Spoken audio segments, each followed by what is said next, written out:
Our speaker is a distinguished Toastmaster who specializes in the area of inspiring confidence in public speaking. She's particularly keen to promote active listening, positive body language, impromptu speaking, and speaking online. These projects have been developed into workshops that she is keen to promote to the wider world, external to the Toastmaster community. She also runs a confident speakers lunchtime and an online orators speaking groups that enable members to communicate in a confident way, especially within perhaps difficult corporate environment. The title of this workshop is Make Listening Your Superpower. So give it a big round of virtual applause to Binal Sawjani. Thank you very much, Monica, for that lovely intro.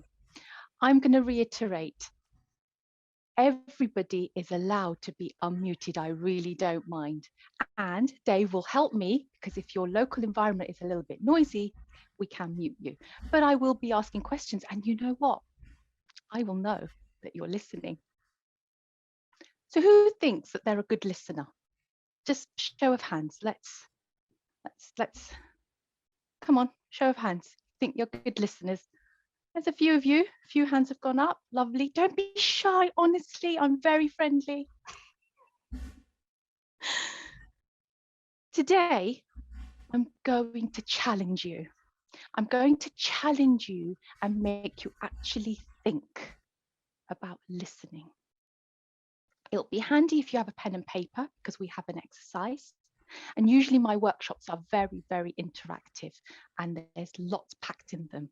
But because we're in this world now, and the confines of being in this world, this workshop has been adapted so that I can give you this information. So listening is a superpower. I'm going to prove it to you today. Why is listening a superpower? Because it goes hand in hand with communication. Is that right?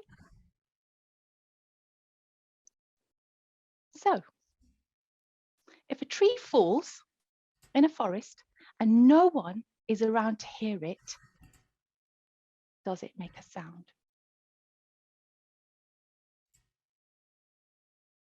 Now, that's a philosophical riddle. Do we need to have heard it? And if we do, when we speak, if we have no audience, is it really a speech? Listening is the other half of communication. So if you don't do one well, how can you do the other?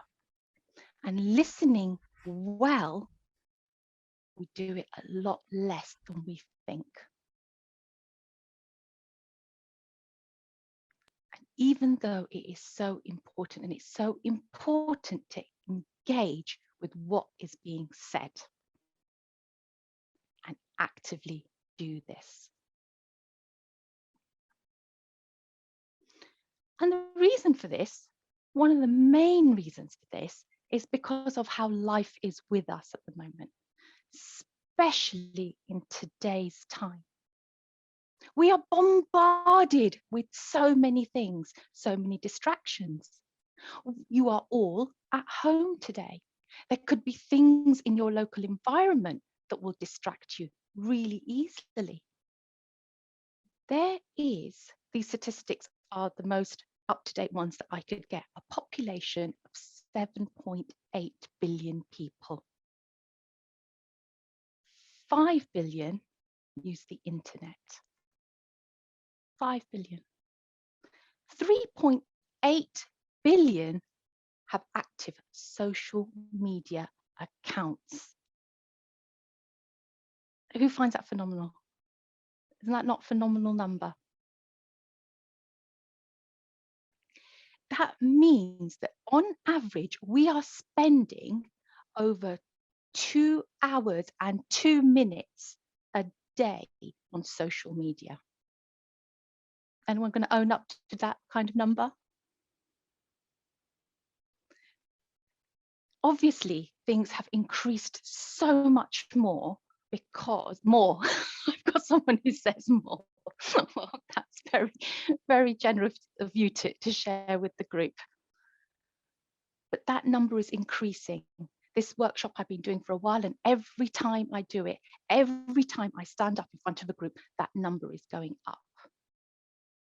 Because of the unusual situation that we've had in the last year, and we've all been locked down wherever we are, obviously that has gone up. And adults are spending more and more time online, sometimes out of necessity. Most of us are now working in this environment and have set up some kind of home office where they're doing this more and more. So that has now jumped to 4 hours.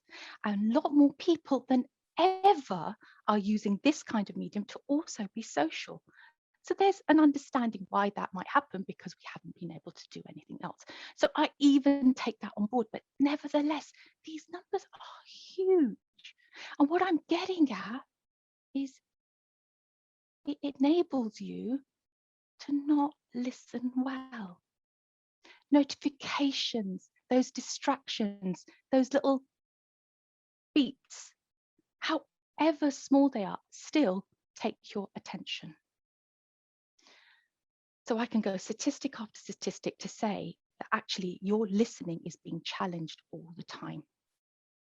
And you need to really, really focus when you're actually listening to somebody. By focusing on the other person, you are genuinely listening. And you know something? When somebody is talking, like I am talking to you, 55% of what is not being said is actually part of that communication. That's why we as Toastmasters, especially when we were in the room, you could see the person, you could see the person's body, you could see their gestures, you could see their eyes looking into you. And you could connect with people because that's part of the communication, and that's what we only 7% is what is actually coming out of my mouth in the communication. This is huge numbers again. 38% is the tone of voice that I'm taking. How it's being said. Am I talking too quickly? Or am I talking slowly that you don't follow what I'm saying? It's how the message is being communicated to you. Think about that when you're doing your speeches, especially the listening side, especially the roles that we need for that. Time for an exercise. Let me challenge you. Get your piece of paper, and I'm going to read something to you. And as I read it to you, what I would like you to do is I would like you to just note down how many times you get distracted. Now, I have no way of policing this. I'm not even in the room. So I'm going to trust you to do this, and I'm going to trust you to be honest with me. So it doesn't matter if you have a low number or a high number, there is no judgment here. I'm trying to demonstrate how easily you're distracted. And even if it's something simple, like your phone has just beeped, or you decide in your head, oh, I've got to do that later. Doesn't matter, it's still a distraction. I'm trying to demonstrate how easily it is done. So are we ready? This is an upbeat guide to the Middle East vegetarian cookie by Elizabeth Vercher. And it proves that this region is simply simmering, bubbling, and bursting with sumptuous vegetarian traditions and recipes. Written in her trademark engaging knowledge style, she takes a fresh look at many of the more exciting ingredients that are available on our high streets today, and thus proving that we can make delicious recipes from more familiar fare. From fragrant Persian noodles to gingery rice and sumptuous vegetables, sometimes pickled, sometimes not. Vercher is a really lovely book to show you how combinations of these worlds come together.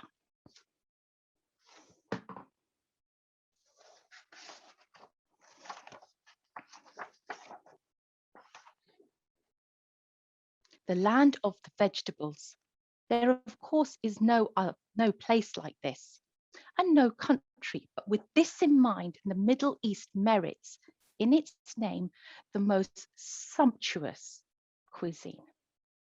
When writing this book, I explored this genre and was tempted to stray to other parts of the Middle East. And it was pretty compelling. You see, I'm an omnivore and I don't like meat very much. In fact, I do better with vegetables. My relationships with them has now gone into a passion, and that's how this book was born. I was also born of the awareness that our markets are filled with strange but delightful looking foods that we often avoid, and sometimes they scare us. Alien squash, sour cherries, okra, and a number of strange herbs and spices. This is the stuff that goes into dishes that feeds this changing population. I'm not taking the changing in demographics and the indigenous population shifting towards more enlightened and healthy diet.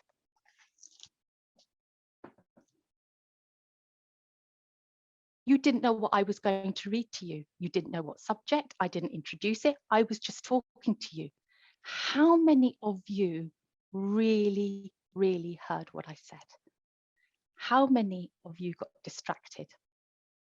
Let's have a show of hands. I need some honesty here. Yeah, did I lose you? Did anyone think about food later on, about what they were going to have for dinner?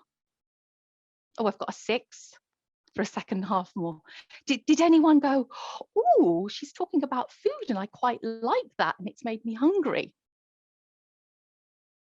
See, we have all these things that we are contending with all the time, and it's happening all the time. Travel as well, love that.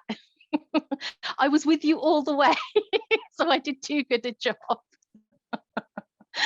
Listened well for the first half. That's a common thing, that you start really well because you're all interested, and then you could lose what is being said. Somebody said that they were a vegetarian, so that resonated. Of course, because in a group like this, I was bound to get a vegetarian, wasn't I? So obviously that will then resonate with you more. Dog barking, love that. So this point, I'm demonstrating with you how much you actually stay with the speaker. Body, oh, my body language distracted you, noisy traffic. Okay, all distractions, all distractions. We're going to come to how you can focus. That's a great question. Throughout the rest of the time I'm talking to you, not because you need to share it, just think about how distracted you do get. And even though you're here today and you've made the commitment to come to this workshop and have this time, how easily your mind will wander, because we all do it unconsciously. So active listening skills. How can you show that you're doing active listening skills? Let's have some of those in the chat and we'll talk about them later. But that's a good way. So I know you're listening to me. I've asked for your cameras to be on today because I quite like having engagement. I quite like speaking to my audience. I quite like looking into your eyes. And I might even come over and gesture in a certain way. But here, we've obviously got this square room and I need to engage with you in another way. So good listening shouldn't be limited to authority figures. It shouldn't just be for somebody that you want to go and get information for the keynote at the conference, or somebody at work who may be the boss. It should be for everybody. It should be for your friends and your family and your significant other, the people in your life. And effectively listening is important for yourself. It offers you so many benefits and it encourages the other person to feel valued. Listening, just on a practical level, because if you don't listen and you don't actually engage with anybody, how are you going to do anything? How are you going to do well? You won't get any instructions. You won't be able to keep in a job. It just wouldn't work because you won't understand your responsibilities and what you need to do. Listening is also important for social reasons. Socially, we have to engage with people. And if you're not actively listening, then that's not going to work. Normally in the room, I ask people, who's been married the longest? Because unfortunately, we listen to our other halves less than anybody else because they're always there. And how awful is that? However, I'm going to ask the question the other way today. Is there someone in a new relationship? Again, I'm not going to embarrass you or ask you, but just think about it. That relationship, when it's at that budding stage, is never going to work if you don't have that back and forth. It helps with your social life. It helps with those relationships, because if you don't do that at that level, there's never going to be another date. There's never going to be the next stage. You also need to listen for your personal development. It allows you to expand your horizons. We don't learn things from what we have to say. We learn it from the world because it is filled with other people's thoughts, ideas, opinions, experiences, and perspectives. And collectively, we need to make that part of our horizon. One of the best ways to expand is to open your mind to this. It's as simple as that. And we do this by listening. You might say to me, oh, Binal, that all sounds great.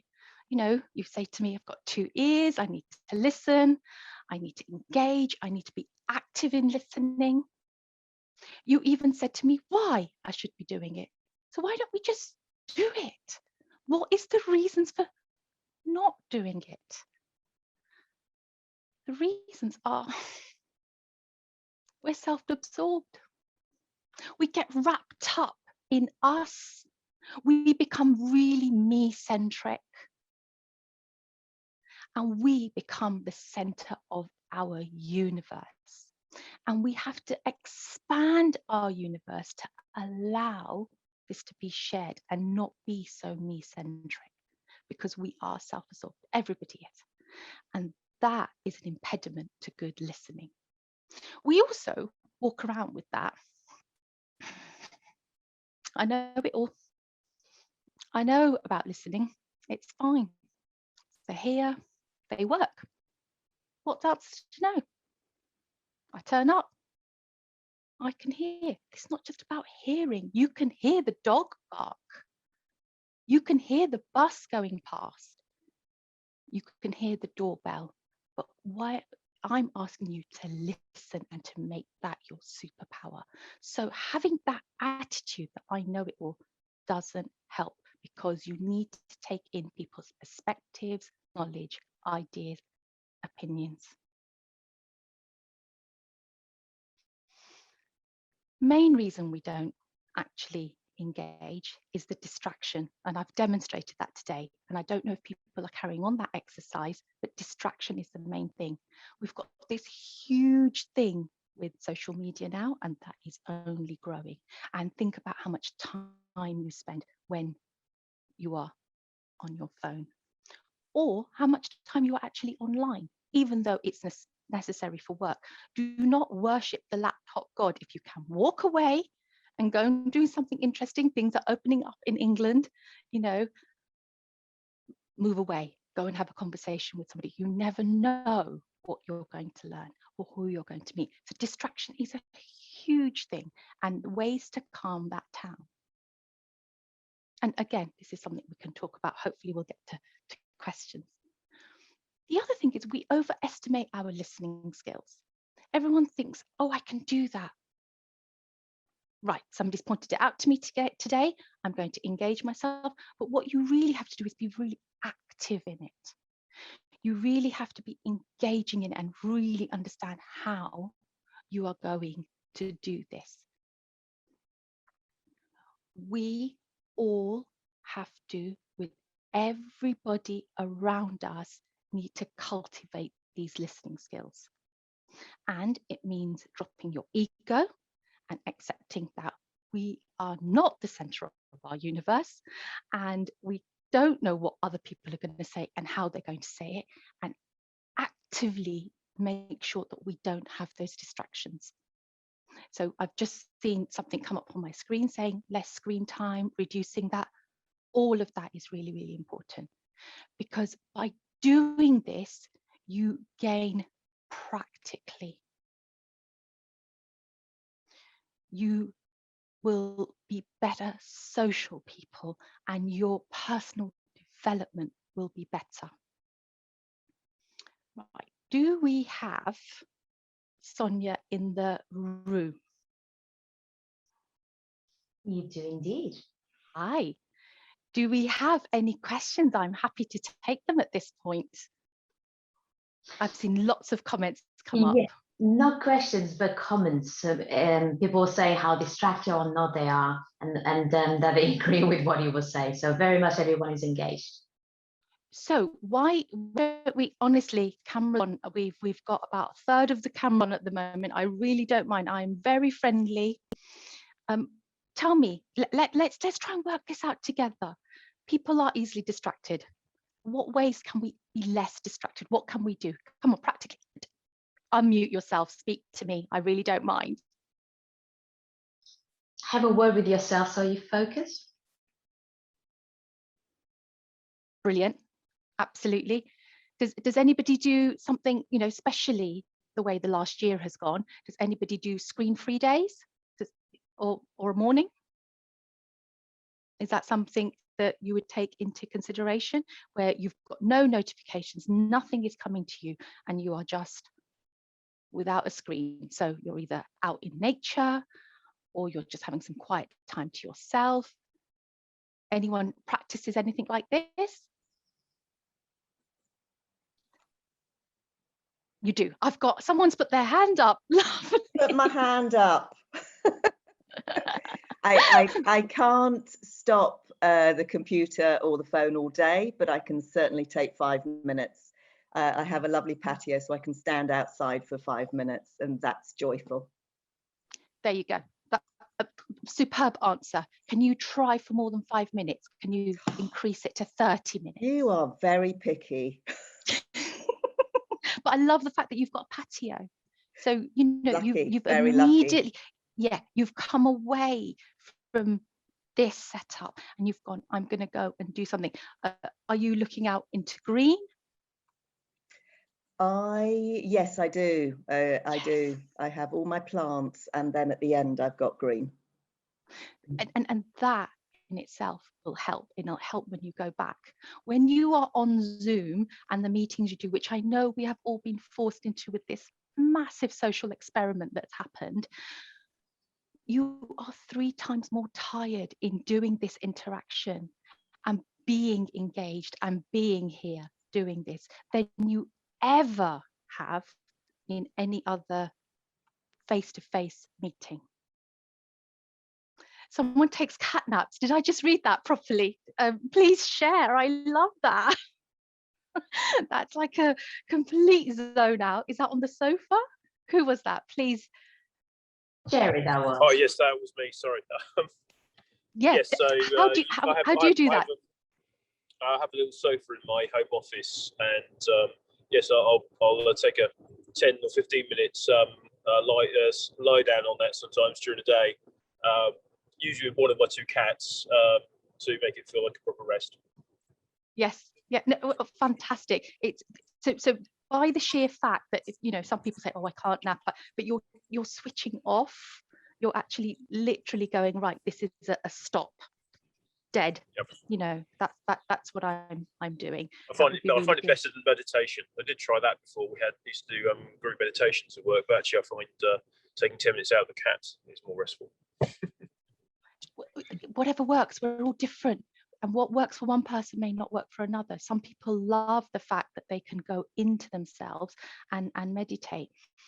Long walk, look, I've just had from Hannah. I mean, that's fantastic. If you don't take your phone with you, that's even better, isn't it? You know, we keep our phones with us all the time at the moment because they're kind of you know, necessity. It's like a security blanket because it does all sorts of other things. I appreciate that you may do it for, if you're going for a longer walk and you need a map, security.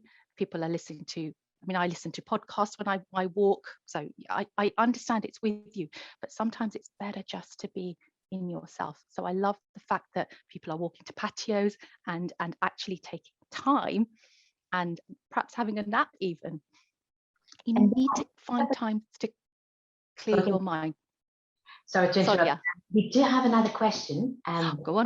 The topic, but it's to do with focus. So Jill was saying, any tips for how to quickly retain what she has just heard? So how to retain and access newly acquired information. So this goes to my point about active listening. One of the things is nodding, engaging, repeating what people say. But another one is when you're listening to something or you're at work and taking instructions, write notes so you can go back to them. So even if you've then thought about, oh, tonight we're having to eat, or I must go and get some milk, the note is there. And then your brain is powerful enough to go back to that and that moment and what is being said and actually replay that instruction. So get into the habit of doing that. I have copious notes, paper or digital, it doesn't matter. Honestly, choose what works for you. So many people, again, use their phone for notes. I personally still write. I write copious amounts of notes, but I use both tools for different things. So work out what works for you. And Jill was saying in the context of an evaluation at one of our Toastmasters club. So we're very much, like you say, taking notes, but I guess more telegraphic from an evaluation point of view. Yes, of course. So I would never do an evaluation on somebody in giving feedback without doing the notes. And I think it's a real challenge because there are clubs I've been to and the speaker has just finished and then suddenly you're on and you know you're straight into the evaluation and there's not been that time for it to actually digest. So there's that. But however, that's challenging you as a Toastmaster in a different way, isn't it? If you're able to then give an evaluation back straight away after you've heard the speaker. Thank you.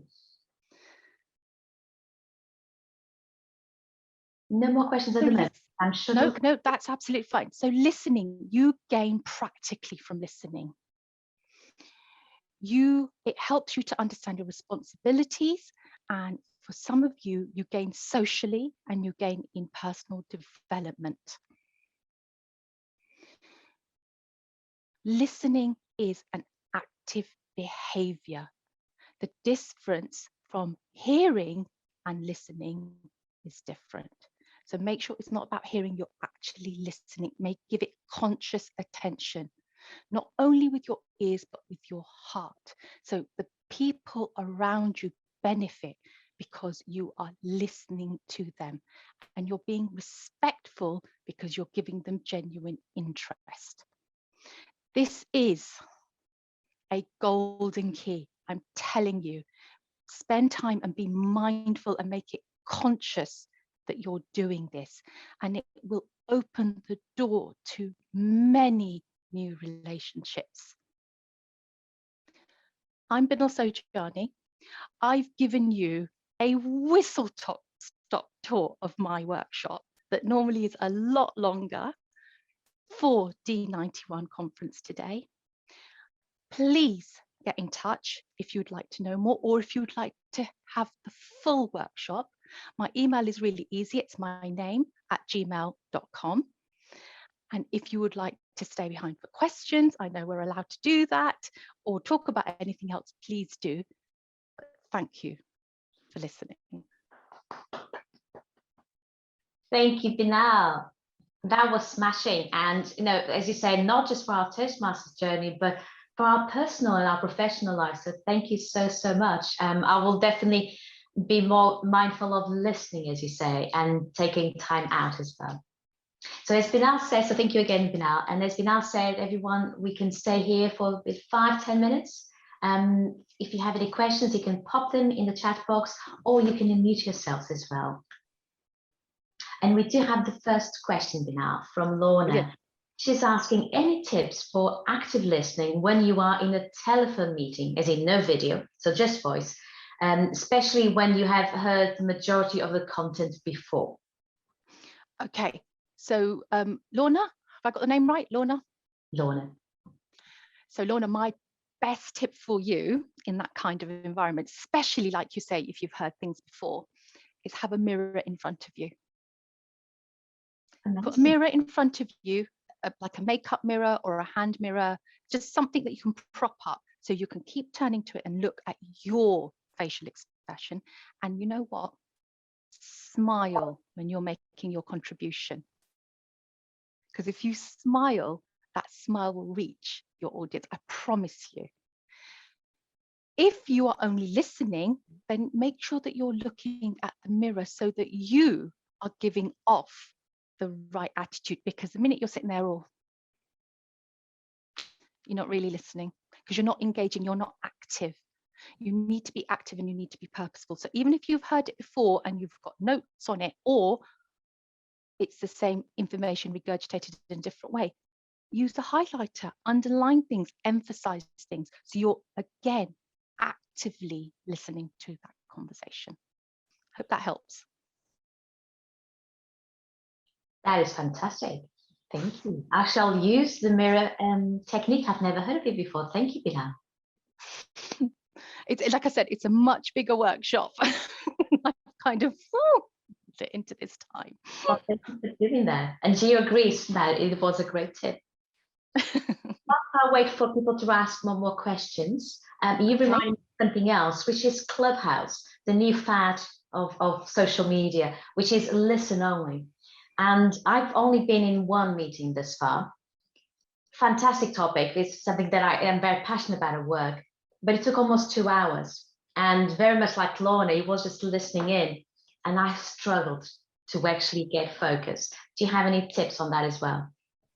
Yeah, I think something like Clubhouse, when also in those kind of meetings, I always find it like who's going to talk next, because I've got something to say, and you can't see the person. So in this environment, you know, you can put your hand up, there's many ways to respectfully get your point across or interrupt.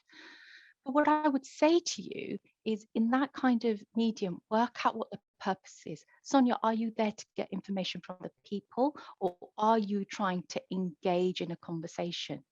Because does it not happen on phone calls with you that you're both trying to have that conversation with somebody, and then somebody says something and you lose the thread and you go, oh, I'm sorry, can you just repeat that again? So I would have thought Clubhouse was the same. How many people were at the meeting though? I think it's about numbers as well. Yes, just over 100. Yeah. See, I mean, is that really something that's gonna last, Sonia? You know, I question it. I do too. I do. Even though I say it was a topic I'm passionate about. I think that's really hard, and it's very challenging. It's normally at the end of a day, you've done a day's work, and then suddenly you're on this call for 2 hours. Whoa, that's a tough ask of anybody. Fantastic. So yeah, you would have to be really, really focused. Water, make sure you've had your out time, make sure that you've seen something green, you've either gone for a walk, that you're ready, you know, with your superpower for your next 2 hours, so you can listen. That would be my other thing. Change your day up if you're going to give that time to that evening as well. Was there another question? I thought I saw one. Indeed, from Akin. And Akin, would you like to actually unmute yourself and ask the question. I'm trying to see if I can see Akin. No, maybe Akin can't unmute himself. No worries, I'll read out. He's asking about the next stage of listening. So after listening and you want to respond, but the other person is still talking, how do you speak up? It's where your 55% of non-verbal communication comes up. You kind of need to gesture. So when we were in the room and somebody was having a conversation with you and you are actively listening and you're nodding and you're doing what Sonia's doing for me, beautifully demonstrating, because you're engaging, you're looking at me, you're listening to what I'm saying to you, and you're listening to my answer. If you then want to say something and somebody is off on a train and rambling, it would be the non-verbal communication. So if you mean in this new world that we've all been put into, I would use the raise hand.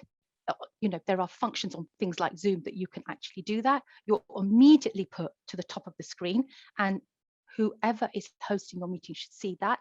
So you would know immediately somebody's got a question. But no, it's the non-verbal.